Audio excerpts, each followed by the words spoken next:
Assalamualaikum warahmatullahi wabarakatuh. Apa kabar semuanya? Nah, minggu kemarin saya berikan tugas yaitu tentang hardware, software, dan brandware, ya enggak? Nah, hari ini saya akan ulas materi apa tugas yang udah kalian kerjakan, teman-teman, ya. Nah, kita akan memperlihat seperti apa itu hardware, seperti apa software, dan seperti apa brandware ini. Ya, teman-teman. Nah, yang pertama kita akan membahas tentang hardware dulu. Nah, hardware apa? Ya baca aja gitu ya.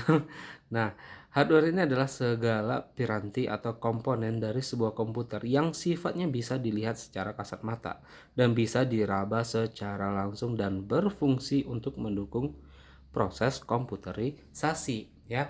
Jadi adalah perangkat keras ini, hardware ini adalah berupa perangkat keras yang memang bisa kita raba, teman-teman, dan bisa kita lihat secara langsung dia bendanya, perangkatnya, yang mana perangkat-perangkatnya ini dia mempunyai fungsinya masing-masing, yang dimana itu akan digabungkan menjadi satu, menjadi dalam sebuah CPU atau sebuah laptop, sehingga jadilah dia sebuah laptop, jadilah dia sebuah komputer gitu ya.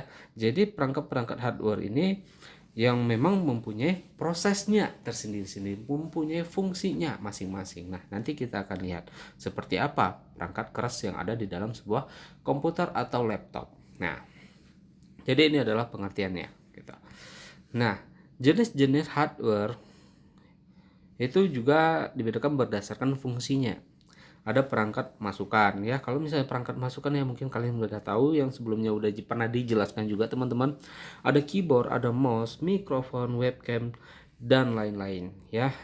Jadi perangkat masukan ini adalah perangkat yang berfungsi untuk memasukkan data ke dalam sebuah komputer, ya. Jadi ini perangkatnya dan banyak contoh-contoh lainnya, ya. Jadi ini saya akan jelaskan secara sekilas aja. Kemudian ada yang namanya perangkat pemrosesan. Ada perangkat-perangkat di dalam komputer yang gunanya memang untuk memproses, ya. Yang pertama ada CPU namanya, yang kedua ada VGA, ya, yang ketiga ada RAM, kemudian power supply, ya. Ini benda-benda apa nih, Pak? Nah, nanti kita lihat, nanti ada gambarnya, teman-teman. Tetapi kalau kalian melihat gambar di samping ini, teman-teman, ya, jadi dia mempunyai fan, ya. Ini fan-nya nih, ya. Ini namanya adalah VGA, atau kartu grafisnya di dalam sebuah komputer, ya, teman-teman. Kalau berbentuk ini adalah untuk komputer nih, gede dia. Tetapi kalau untuk laptop itu udah kecil, ya, udah seperti card dia, ya, seperti card elektronik, ya. Kalian pernah lihat card elektronik yang warna hijau-hijau itu, ya, seperti itu dia, ya. Apa ini fungsi VGA card ini, Pak? Fungsi VGA card adalah untuk grafisnya di dalam sebuah komputer, dalam sebuah laptop, ya. Jika anak game kalian, ya, kalian suka main game gitu ya. Nah, yang paling penting nyawanya dari game itu adalah VGA-nya, teman-teman, ya. Tanpa ada VGA mustahil grafis itu bisa dijalankan, karena berat. Grafis game adalah grafis yang paling berat digunakan di dalam sebuah komputer, yang membawa komputer ini menjadi overheat, ya. Bagaimana overheat ini tetap jalan, dia tetap standby dia walaupun dia overheat, maka kita butuh yang namanya CPU, otak dapur pacunya, di dalam sebuah komputer atau laptop. Jadi mempengaruhi setinggi apapun VGA, spesifikasinya setinggi apapun, tidak didukung dengan dapur pacu yang bagus atau otaknya yang bagus, CPU-nya, maka akan percuma. Tidak didukung juga dengan RAM, memori, random access memory yang tinggi dan yang cukup, juga tidak percuma gitu, teman-teman, ya. Jadi di sini saling berkesinambungan dia. Jadi kalau gambar yang kalian lihat seperti ini adalah VGA cards, ya, teman-teman, ya. Nah, jadi di komputer ada ini, Pak, ada. Tapi ada juga yang nggak nerapin. Jadi sekedar kalian bisa menggunakan komputer seperti biasa aja jadinya. Tetapi kalau kalian ingin main game, kalian instalkan dia di dalam komputer tanpa ada ini, biasanya game nggak mau gitu, nggak akan bisa dijalankan. Kenapa? Karena dia mendetek nggak ada kartu grafis yang bisa menjalankan visual ini, game ini gitu. Ini adalah VGA. Oke, lanjut lagi. Kemudian ada yang namanya perangkat keluaran, di mana data yang udah diproses, yang memproses siapa? Yang memproses itu bukan VGA, tetapi kalau ini di dunia game, ya, Game kan cuma menjalankan grafisnya, maka butuh VGA. Tetapi yang memprosesnya itu CPU-nya, teman-teman. CPU-nya adalah otak dari komputer ini, otak dari laptop. Oke, nah perangkat keluaran yang seperti sama-sama kita ketahui bahwa ini adalah hasil outputnya, di mana proses data tersebut bisa kita lakukan pengeluarannya, baik secara melalui printer gitu ya. Kalau kalian ingin lihat aja bisa langsung lewat monitornya aja gitu ya. Kemudian biar kita lihat sama-sama oleh teman-teman lain, bisa kita sambungkan ke proyektor atau infocusnya, nah, ya kan. Nah, dan lain-lain. Ini adalah perangkat keluaran atau output device yang mana berfungsi untuk mengeluarkan apa yang data yang sudah diproses gitu. Nah, yang keempat ada yang namanya perangkat penyimpanan. Perangkat penyimpanan ini adalah perangkat ya memang untuk menyimpan gitu ya. Apapun data proses yang udah diselesai dikerjakan bisa disimpan di dalam sebuah komputer ataupun laptop ya. Nah, apa contohnya? Ada hard disk, ada flash disk, ada DVD. DVD, CD itu media penyimpanan juga, teman-teman. Tetapi media penyimpanan internal di dalam sebuah laptop atau komputer itu biasanya kita menggunakan hard disk, teman-teman. Hanya saja teknologi sudah berkembang, sekarang sudah banyak peralihan menggunakan SSD. Ya, perangkat namanya SSD. Ya. Nah, kalau kalian lihat di sini gambar ini adalah hard disk, teman-teman. Ya. Jadi hard disk ini berupa petakan dia, petak ini dia. Kemudian dibongkarlah apanya ya, dibongkar dia. Kemudian kelihatanlah isi dalamnya seperti ini. Jadi di dalam hard disk ini dia berbentuk piringan ya, seperti piringan kepingan CD juga dia nih. Dan data kalian disimpan di hard disk komputer kalian itu ya di sini teman-teman diputar, di sini disimpan. Jadi kenapa hard disk ini rentan? Ya, kalau agar kalian tahu juga bahwa hard disk ini rentan, teman-teman. Rentan jatuh, rentan dengan ada getar segala macam. Kenapa? Karena dia berupa piringan di dalamnya dan dibaca melalui jarum optiknya ini ya. Tergores dia, bisa jadi nanti hard disk kalian ini menjadi back sector, nggak bisa lagi terbaca dia. Nah, dan juga media penyimpanannya juga kan yang biasanya kalau di komputer laptop itu kan 500 GB 1 tera ya kan. Nah, itu hard disk, teman-teman. Nah, sekarang udah mulai dialihkan menggunakan teknologi yang terbaru yaitu SSD namanya. Ya, dimana kalau SSD tidak lagi menggunakan piringan yang rentan seperti ini.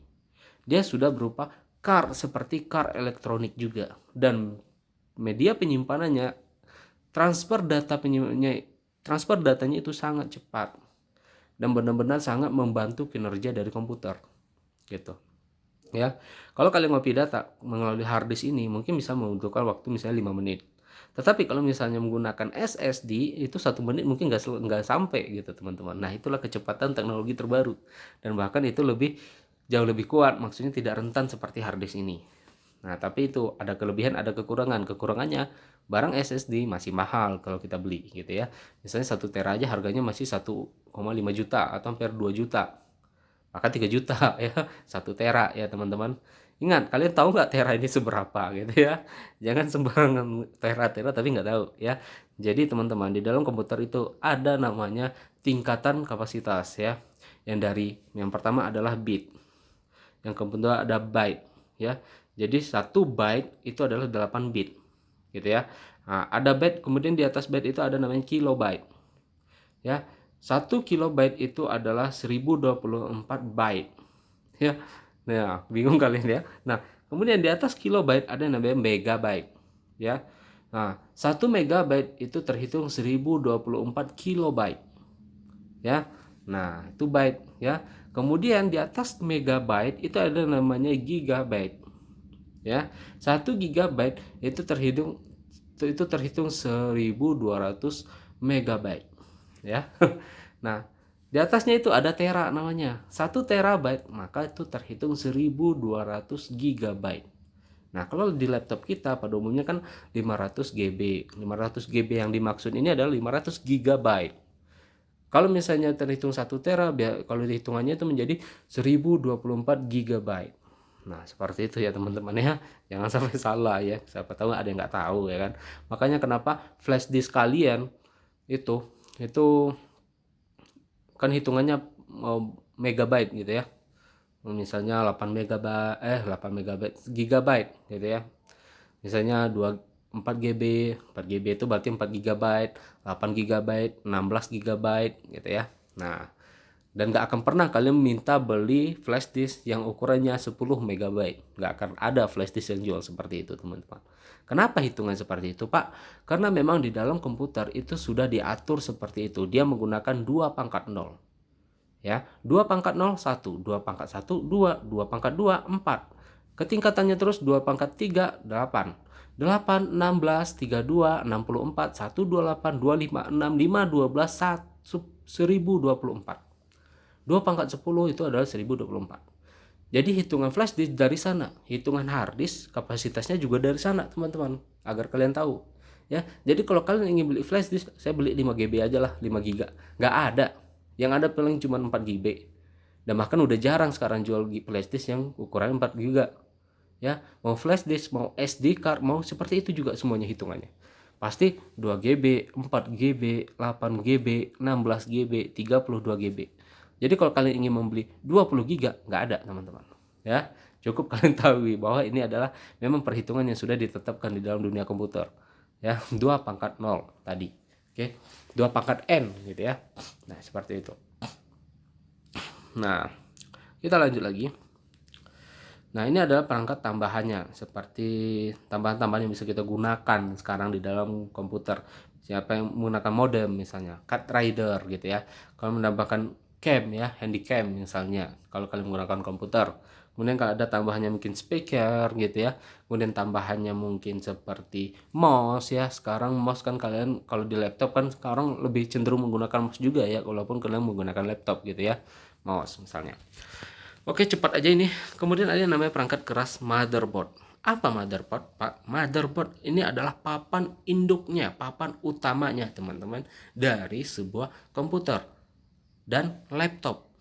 Jadi, laptop juga mempunyai motherboard. Motherboard ini adalah papan induknya, teman-teman, di mana perangkat-perangkat tertentu itu harus tertanam di dalam itu, ditampung di dalam motherboardnya. Contohnya CPU. CPU adalah dapur pacunya atau disebut dengan otak dari sebuah komputer. Itu ditaruh di motherboard, teman-teman. Random access memory atau RAM, kita sebut memori, di dalam komputer, di dalam laptop, itu juga ditaruhnya di motherboardnya. Jadi ada beberapa komponen itu memang bergantung kepada motherboard. Tanpa ada motherboard, maka mustahil CPU atau RAM bisa dijalankan gitu tanpa ada motherboard. Jadi ini adalah poin penting, namanya sebut motherboard. Jadi di dalam komputer itu ada motherboard. Seperti apa motherboard di dalam komputer? Seperti ini, teman-teman. Seperti ini dia. Oke, nih. Ini adalah motherboard. Di dalam komputer seperti ini motherboard ini. Jadi di sini nanti akan tersimpan beberapa slot card seperti RAM, seperti VGA card yang udah dijelaskan tadi. Di sini nanti disimpan. Nah, di mana taruhnya nanti? Otak dari komputer itu atau CPU-nya di piringan kotakan ini nih. Nih. Jadi ini adalah otaknya nih. Tempat naruh otaknya nanti, ya. Jadi komputer juga punya otak, teman-teman, ya. Kalau nggak, dari mana dia tahu hitung-hitungan gitu ya. Nah, seperti itu. Nah, ini adalah motherboard kalau kita bongkar laptop kita. Jadi dia motherboardnya lebih kecil, lebih compact dia. Dimana di dalamnya juga berisikan prosesornya atau CPU-nya ya. Kemudian cardnya nih, cardnya nih. Ya, maksudnya dari memorinya. Kemudian di sini juga disimpankannya misalnya VGA-nya. Nah, jadi seperti inilah tampilan dari motherboard dari laptop. Seperti itu ya. Nah, kemudian ada yang namanya CPU. CPU apa? CPU ini adalah otaknya. Intinya dia, dapur pacunya dia, teman-teman. Ya. Nah, seperti apa CPU ini? Central Processing Unit. Ya, ini poin pentingnya di sini, teman-teman, ya. Nah, ini. Kalau tadi itu adalah tempat naruhnya, ya. Mana tempat naruhnya tadi nih? Nah, ini. Ya. Kalau kita lihat di sini tempat naruhnya. Nah, mana yang CPU yang sebenarnya mau ditaruh di sana? Ya, ini dia, nih. Berupa petakan kecil dia. Ya, paling ukurannya 4 cm kali 4 cm, 3 cm kali 3 cm gitu ya. Ini dia. Dan inilah otaknya teman-teman dari sebuah komputer maupun laptop gitu ya. Nah seperti ini dia. Ini adalah produk dari Intel, perusahaan terbesar yang terkenal dengan dapur pacunya untuk dunia komputer. Ya, Intel. Ya, dari Pentium 4, kalau Core 2 Duo gitu ya. Nah, Core i3, Core i5, Core i7. Kalau di laptop kalian, itu cukup kalian lihat di bawah keyboard kalian aja, bukan ke bawahnya ya, tetapi itu di samping touchpad kalian. Lihat di situ, ada nggak logo dari Intel di situ? Kemudian dijelaskan nggak Intel apa itu? Kalau misalnya Intel Celeron berarti kalian menggunakan Intel Celeron. Kalau Intel aja berarti kalian bisa jadi kalian menggunakan Intel Celeron juga itu, tetapi nggak dijelaskan di situ. Kalau misalnya kalian menggunakan Intel Core i3 biasanya dijelaskan tuh di logonya Core i3 bahwa dapur pacu laptop kalian Core i3. Ingat, semakin kesini itu semakin tinggi dapur pacunya dan semakin bagus komputer kalian, laptop kalian. Ya, Core i5, kalau misalnya Core i5 udah bagus nih laptop kalian. Core i7, wah udah bagus banget. Apalagi Core i9 teman-teman ya. Siapa yang gunakan Core i9 kalian? Nah berarti kalian ngerti dengan komputer gitu ya. Nah ini adalah tingkatan dapur pacu. Semakin tinggi dapur pacunya, otaknya, maka semakin cepat kinerja komputer. Ya, siapa yang menggunakan Intel Atom? Masih ada nggak tulisan Intel Atom di laptop kalian? Nah, Intel Atom adalah digunakan untuk kalian untuk menggunakan hal-hal yang biasa-biasa digunakan seperti browsing, dengar musik, buka ini segala macam gitu ya. Yang sederhana aja. Tetapi terkadang kalian membuka Word aja itu udah berat dia, ya enggak? Udah mulai tegang-tegang dia, nge-lag. Nah, ini adalah karena dapur pacunya yang rendah. Tapi coba kalau kalian menggunakan Core i3 lah standarnya, pasti udah kencang dia. Mau ngapain aja udah enak gitu. Mau buka beberapa tab aja dari browsing itu udah nggak masalah. Apalagi ke sini, apalagi ke sini. Ini adalah produk dari Intel gitu teman-teman. Ya. Kemudian ada lagi yang namanya produk terbaru dari AMD. Jadi pesaing terbaik Intel itu sebenarnya AMD. AMD juga menciptakan dapur pacu otak dari laptop dan komputer juga. Dia menggunakan seri-serinya. Kalau ini kan menggunakan seperti ini, ada Intel Core ya. Kalau dia menggunakan seri seri A, E10, E6 atau A10, A8. Nah, siapa di laptopnya dilihat aja di samping touchpadnya itu biasanya ditempelkan logonya bahwa ini laptop dia menggunakan dapur pacunya ini, otaknya ini, gitu ya. Nah, tetapi AMD juga sekarang lagi giat-giatnya untuk menciptakan otak yang lebih bagus, yang lebih cepat gitu. Untuk menyaingi apa? Untuk menyaingi produk dari Intel ini nih. Core i3, Core i5, Core i7. Sehingga diciptakanlah yang namanya produk dari AMD yang namanya Ryzen. Jika kalian pernah mendengar Ryzen 3, Ryzen 5, Ryzen 7, itu adalah saingan langsung tertuju kepada produk Intel Core i3, Core i5, Core i7. Nah, ini adalah otak dapur terpacu yang biasanya digunakan di komputer dan laptop. Nah, sekarang kita punya smartphone. Ya, smartphone juga punya dapur pacu teman-teman. Dia juga punya otak. Nggak mungkin dia namanya smart kalau dia nggak punya otak teman-teman ya. Nah jadi dia punya, tetapi produknya bukan dari Intel, bukan lagi dari AMD, tetapi produk dari yang langsung dari dari produk pembuatannya. Misalnya dapur pacunya itu adalah menggunakan Snapdragon. Nah itu adalah dapur pacunya. Kemudian dia menggunakan Helio, ya, Hyrin, ya, MediaTek, ya.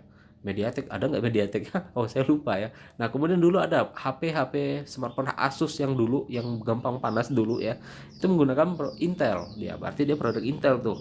Dia mulai membuat otak untuk smartphone. Nah tetapi nggak akan pernah kalian pernah ketemu otak-otak yang di smartphone itu diperuntukkan untuk komputer atau laptop seperti Snapdragon, belum pernah. Ya kenapa? Karena di sini dia tahu bahwa di sini ada raksasanya yang udah mumpuni banget dan sulit disaingi. Sama halnya seperti Intel. Intel adalah yang paling raksasanya di dunia komputer untuk otak. Tetapi di saat dia untuk Android, maka dia kalah jauh. Kenapa? Karena di sana sudah ada raksasa yang mumpuni seperti Snapdragon. Ya, jadi ini adalah masalah mangsa pasar gitu ya teman-teman. Business is business, punya mangsa pasar sendiri-sendiri gitu ya. Nah jadi di smartphone juga punya dapur pacunya, jangan bilang nggak punya. Dan dia juga punya memori ya. RAM-nya, media penyimpanan seperti hard disk, dia juga punya namanya penyimpanan internalnya. Nah, seperti itu. Kita lanjut lagi bahwa ini adalah otaknya. Saya ngeliatkan gambarnya aja ya. Nah, seperti ini. Ryzen 3, Ryzen 5, Ryzen 7. Nah, kemudian RAM. RAM adalah media penyimpanan sementara di dalam sebuah komputer. Yang dimana gunanya adalah untuk transitnya masuk ke dalam dapur pacunya tadi, CPU. Ya, misalnya apa nih mencontohkan random access ini, kayak mana dia? Kayak kalau bisa kita lihat di komputer. Misalnya kalian ngetik ya, ngetik data laporan ya. Kan data itu sampai berjam-jam masih ada misalnya di tampilan di desktop. Tetapi kalian belum nyimpan nih teman-teman. Kalian nggak nyimpan. Nah, kalian kerjain aja terus kan dia nggak hilang kan. Nah, nggak hilang kan ya, karena kalian belum simpan pun dia nggak hilang dia di sini, tetap dia di sana. Nah, tetapi karena kalian nggak nyimpan, pas pula mati lampu ya, dan matilah komputer kalian ini. Pas kalian buka nggak ada kan dia, nggak ada. Nah, itu pas awalnya masih disimpan di random access memory, karena kalian belum menyimpannya dia ke dalam hard disk. Nah, itu dia. Ini hard disk. Hard disk memori apakah mempengaruhi, Pak? Sangat mempengaruhi kinerja dari sebuah CPU. Ya, jadi ini beriring-iringan teman-teman. Semakin tinggi CPU yang kalian gunakan, hendaknya memorinya juga semakin tinggi kapasitasnya. Ya. Sekarang Core i3, Core i5, kalau kalian lihat Core i7 misalnya ya dari Intel ini, biasanya udah menggunakan RAM-nya itu 4 GB, itu minimalnya sekarang 4 GB. 4 GB. Udah jarang menggunakan 2 GB. Kenapa? Karena dia ingin untuk mengiringi kecepatan dari dapur pacunya tadi. Ya, CPU-nya tadi. Ya. Kalau misalnya dapur pacunya tinggi sedangkan RAM-nya rendah, ini sama juga bohong, teman-teman. Nggak juga maksimal kinerja dari CPU-nya, bahkan banyak waktu menganggurnya CPU. Kenapa? Tumpukan data dari memori dengan kapasitas segitu akhirnya mengantri di sana. Sedangkan kecepatan CPU-nya udah cepat, akhirnya banyak nunggu CPU-nya. Nah, ini juga tidak efektif. Sehingga segala sesuatunya itu harus benar-benar beriringan. Kalau CPU-nya tinggi, maka RAM-nya harus tinggi. Bahkan sekarang pun kalau kalian lihat di YouTube yang bagi perakit komputer untuk apalagi untuk dunia editing sebagai YouTuber itu kan punya komputer editing sendiri, itu bahkan menggunakan 32 GB RAM-nya. 16 GB RAM-nya. Kalau kita masih gunakan 4. Nah, saya aja di laptop masih gunakan 4 gitu ya. Kenapa Pak? Nggak seperti itu juga? Ya itu kan masalah uang teman-teman ya. Semakin tinggi yang kalian minta apanya, semakin tinggi juga duitnya ya. Nah, lagian juga kebutuhan saya kan cuma untuk mengajar gitu ya. Seperti itu. RAM, Random Access Memory. Nah, seperti apa tampilan seperti ini? Dia seperti kepingan panjang dan dia mempunyai pin-pinnya sepanjangnya dia gitu. Dan ini nanti akan dibenamkan ke dalam motherboardnya. Ini adalah RAM namanya. Kemudian kalau di dalam laptop dia lebih kecil, setengah dari komputer ini. Nah, ini dia. Nah, ini adalah RAM-nya. Jadi kalau kita lihat, kalau di dalam motherboard komputer dia sepanjang ini. Ini RAM yang untuk menaruhnya. Ini tempat CPU-nya tadi ya. Nah, taruhlah di sini RAM-nya. Kalau misalnya di komputer, di laptop seperti ini dia. Taruhannya di sini. Nah, ini adalah RAM-nya. Nah, kemudian ada namanya Video Graphics Adapter atau VGA yang kita jelaskan tadi, di mana gunanya adalah untuk visual display ke monitor kita. Tampilan seperti ini, ya. Jadi kalau misalnya di komputer itu tampilan seperti ini, gede seperti ini dia. Nanti kita benamkan di motherboardnya. Tetapi kalau misalnya motherboard laptop dia udah seperti piringan elektronik seperti ini, gitu. Ya, produk yang terkenal dari VGA di dunia komputer maupun laptop ini itu adalah Nvidia, Radeon dan Intel dan produk Intel yang biasanya ini standar aja. Kalau untuk game pasti yang terkenal itu adalah Nvidia dan Radeon. Ya, nah itu perusahaan terbesar untuk dunia grafis. Bahkan yang terbaru sekarang aja untuk membeli grafis ini aja dengan RTX tipe berapa gitu saya nggak tahu lah ya. Harganya aja udah sampai 15 juta itunya doang ya. Itunya doang teman-teman ya. Nah, seperti itu. Nah, itulah sekilas apa lagi nih? Nggak ada lagi kayak ini. Nah, itulah sekilas yang perlu kalian tahu tentang perangkat-perangkat komputer ya. Nah, sekarang saya akan membahas tentang, jadi ini agak panjang ya teman-teman, nggak apa-apa lah ya. Jadi hari saya akan membahas tentang Nah, kita akan membahas ini nih ya. Kita akan membahas tentang software. Tadi hardware, sekarang software. Nah, kalau misalnya software ini apa? Nah, software ini adalah salah satu bagian sistem yang mempunyai program tersendiri gitu ya. Dia tidak memiliki wujud fisik ya. Terlihat karena merupakan kumpulan data elektronik. Instruksi yang disimpan diatur oleh komputer berupa program yang dapat menjalankan suatu perintah. Jadi software ini teman-teman berbeda dengan hardware. Hardware bisa kalian lihat secara langsung dan bisa kalian sentuh, tetapi software tidak akan pernah sekalipun kalian sentuh teman-teman. Ya. Dan dia mempunyai fungsi sesuai dengan instruksinya masing-masing. Ya. Contohnya apa software ini? Contoh software ini misalnya Microsoft Office. Browsing kalian itu, ya. Apalagi misalnya Chrome kah dia, Mozilla kah dia, itu adalah termasuk software. Kenapa teman-teman? Kalian hanya bisa memanfaatkan apa fasilitas yang ada di dalamnya. Ya. Kalau misalnya Word yang untuk nulis ya kalian memanfaatkanlah dia melalui apa? Melalui keyboard dan mouse kalian. Tetapi tidak akan pernah seumur hidup kalian akan menyentuh secara langsung seperti apa Microsoft Office ini. Ya, coba kalian sentuh. Gitu ya. Coba deh kalian sentuh. Nah, contoh aplikasi yang di dalam HP kalian aja, smartphone kalian ini, ya. Coba kalian sering buka WA, WhatsApp, gitu ya. WhatsApp kalian buka tuh, kelihatan itu chatnya siapa, statusnya gimana, kontaknya siapa, ya kan. Nah, selama kalian bisa scroll seperti itu, apakah kalian menyentuh WhatsApp? Enggak, teman-teman. Yang kalian sentuh adalah touchpad-nya atau touchscreen-nya dari smartphone kalian, ya.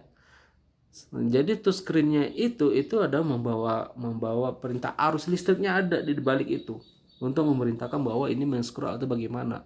Nah, itu bukan kalian menyentuh WhatsApp, teman-teman. WhatsApp tetap ada di dalamnya. Nah, kita hanya bisa memanfaatkan dari luar. Nah, inilah software. Jadi software ini bukan berarti juga lunak dia, ya. Jangan kalian anggap ini agar-agar ya teman-teman, seperti yang pernah saya jelaskan ya. Nah seperti itu. Jadi dia software ini adalah bagian dari sistem komputer yang tidak memiliki wujud fisik tetapi dia mempunyai fungsinya tersendiri. Kalau misalnya Microsoft Office seperti Word, gunanya untuk apa? Untuk menulis, untuk bikin laporan. Kalau misalnya Excel untuk perhitungan, kalau misalnya PowerPoint untuk presentasi, seperti itu. Ya, paham ya? Nah, kita lanjut lagi.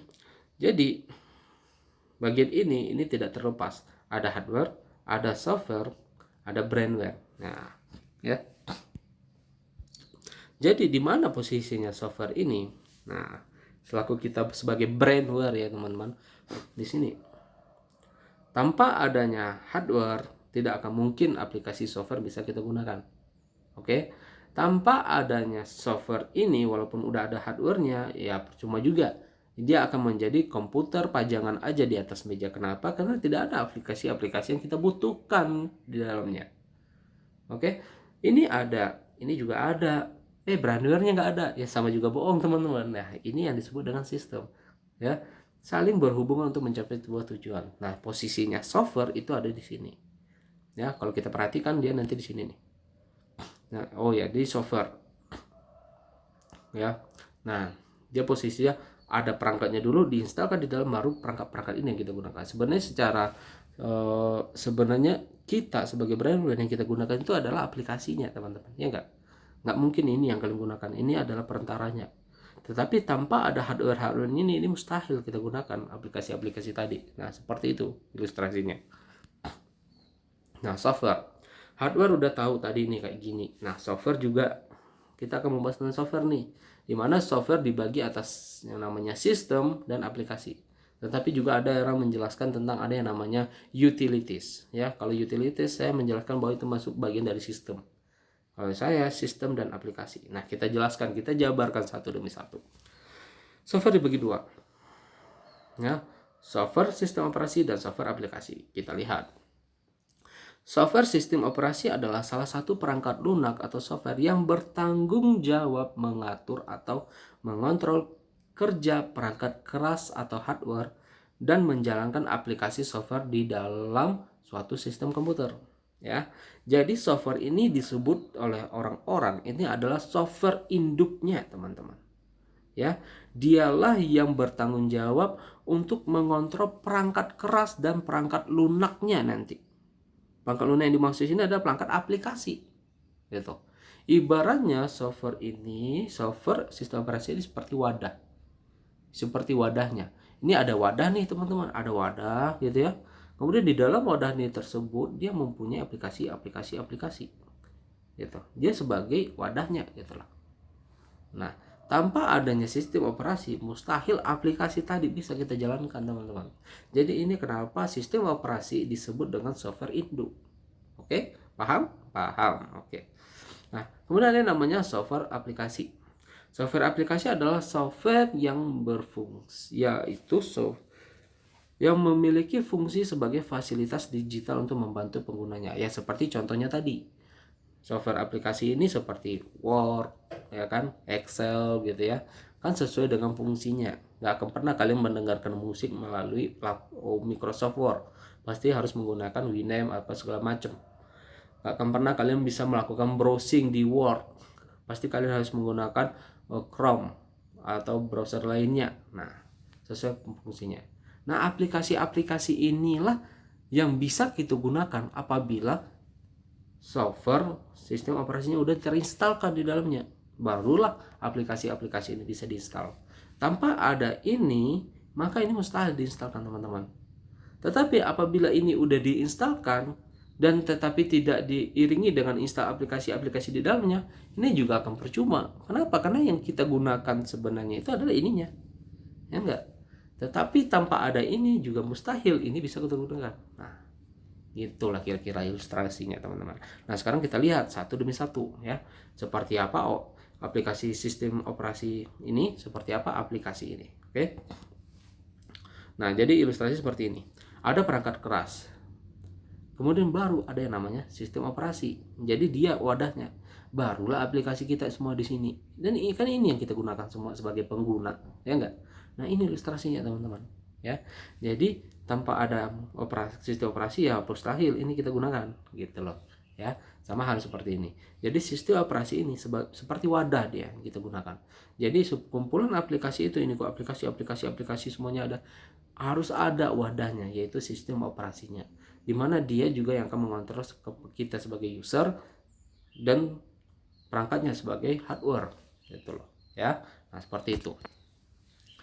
Kita bahas tentang sistem operasi, software sistem operasi.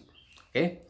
Perusahaan yang terkenal yang pertama itu adalah perusahaan Microsoft. Dia menciptakan sistem operasi Windows namanya. Oke. Jika kalian melihat ada Windows, ini adalah deretan Microsoft Windows yang udah pernah diciptakan oleh perusahaan Windows. Dari Microsoft Millennium namanya, Windows 95, Windows 98, Windows 2000, Windows Me, ya, NT ini Millennium nih. Windows XP, Windows Vista, Windows 7, Windows 8, Windows 10. Ya.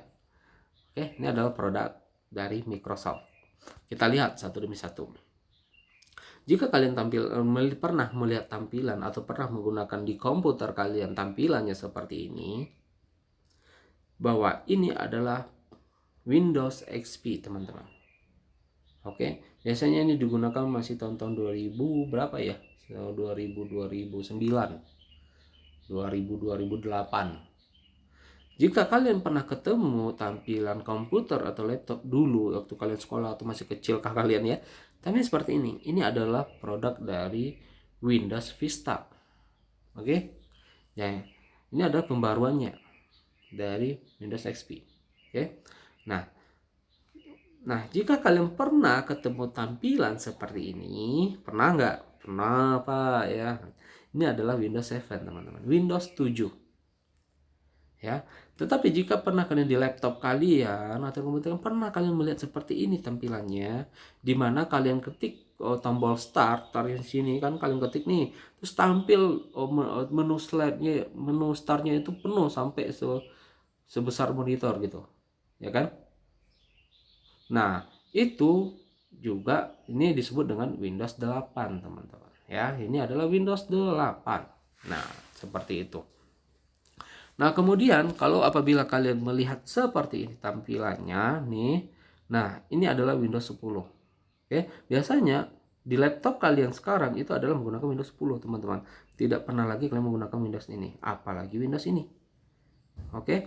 Kenapa? Karena ini adalah Windows yang paling baru dan biasanya sekarang sudah dikombinasikan bahwa laptop yang kalian beli itu sudah menggunakan Windows 10, Windows 10. Apakah sampai di sini aja produk dari Microsoft? Tidak, teman-teman.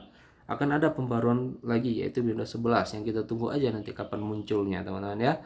Nah, ini adalah produk dari Microsoft gitu. Nah, kita akan lihat lagi, ada lagi yang namanya software sistem operasi dari Linux, perusahaan Linux, di mana sistem operasi ini mungkin kalian tidak jarang akan menemukannya. Tetapi produk ini diperuntukkan untuk anak komputer biasanya, untuk jaringan, untuk server, ya. Pasti dia menggunakan Linux, ya. Banyak macam-macamnya, ada Arch Linux, Debian, Fedora dan lain-lain. Linux Mint, ya. Kita sebagai user umum maka mungkin nggak akan user friendly kita menggunakan sistem operasi Linux. Tetapi kenapa adanya hacker bisa melakukan pembobolan segala macam, itu udah dipastikan sistem operasinya itu adalah Linux, teman-teman. Windows bukan pernah bisa menembus seperti ini, ya. Jadi dibilang ini apakah ini laku, Pak? Ini yang jauh lebih laku di dunia komputer, teman-teman, Linux. Oke. Nah, seperti apa tampilannya? Jika kalian pernah melihat tempat mungkin ini saya lihat aja, ini tampilan dari produk Ubuntu. Ini tampilan dari produk Debian, produk Linux. Ini adalah tampilan dari Red Hat. Nah, ini adalah tampilan sebenarnya secara umum Linux. Tampilannya itu adalah seperti command prompt, teman-teman. Apa itu command prompt? Coba kalian lihat Windows R. Kemudian kalian ketik di situ CMD. Tampil dia.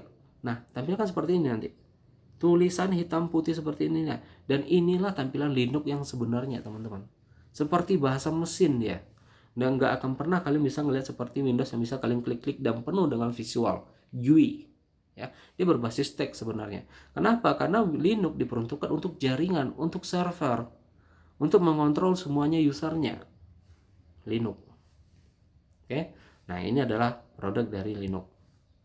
Kemudian ada yang namanya di macOS, Macintosh, produk dari Apple, yang ada Apple digigit, teman-teman ya. Seperti apa tampilannya?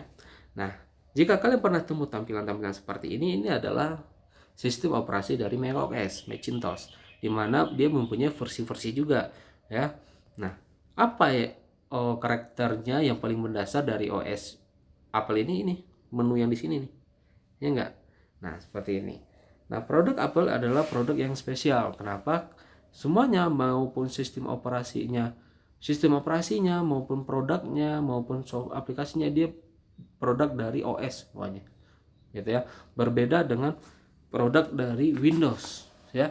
Apapun brandnya, maupun Asus maupun Toshiba maupun Acer, ya kan.